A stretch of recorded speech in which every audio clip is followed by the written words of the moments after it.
പാട്രീറ്റ് കണ്ടായിരുന്നോ? ഞാൻ ഇന്നലെ പോയിട്ടുണ്ടായിരുന്നു. എനിക്കിഷ്ടായിട്ടോ. സംഭവം നമ്മുടെ മമ്മൂട്ടി, മോഹൻലാലും, കുഞ്ചാക്കോ ബോബനും, നയൻതാരയും, ഇന്ദ്രൻ ചേട്ടനും, ഫഹദ് ഫാസിലും ഒക്കെ ഉള്ള ഒരു പടമാണ്. എനിക്ക് ഇവരെല്ലാവരും ഭയങ്കര ഇഷ്ടം. പിന്നെ ഈ സിനിമ ഇറങ്ങിയ സമയത്ത് നമ്മുടെ ഫഹദ് ഫാസിൽ ട്രെയിലറിൽ പറയുന്നുണ്ടല്ലോ, ഇവരൊന്നിച്ചാൽ എന്താകുമെന്നറിയോ? ബ്ലാസ്റ്റ്. ഈ ബ്ലാസ്റ്റ് എന്ന് വെച്ചാ പടം പൊട്ടും എന്നല്ല.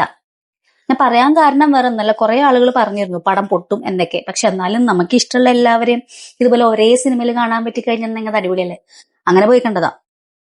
പക്ഷെ എന്നെ സംബന്ധിച്ചിടത്തോളം ഒരു സിനിമ സ്റ്റാർട്ടിങ് മുതൽ ലാസ്റ്റ് വരെ ലാഗ് അടിക്കാതെ, ബോറടിക്കാതെ, ത്രില്ലിങ്ങിൽ കാണാൻ പറ്റണം. അതൊരു ഐറ്റമാണ്. പിന്നെ ഈ പലരും പൊട്ടും എന്നൊക്കെ പറയുന്നത് കേട്ട് നിങ്ങൾ കാണാതിരിക്കുന്നുണ്ടെങ്കിൽ അതിന്റെ നഷ്ടം നിങ്ങൾക്ക് മാത്രമേ ഉള്ളൂ.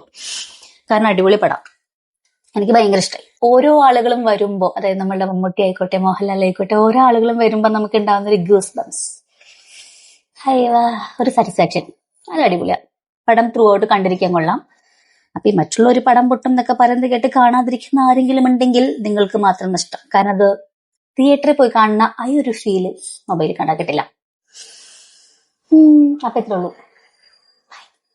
കാണാത്തിരി പോയി കാണാം കേട്ടോ.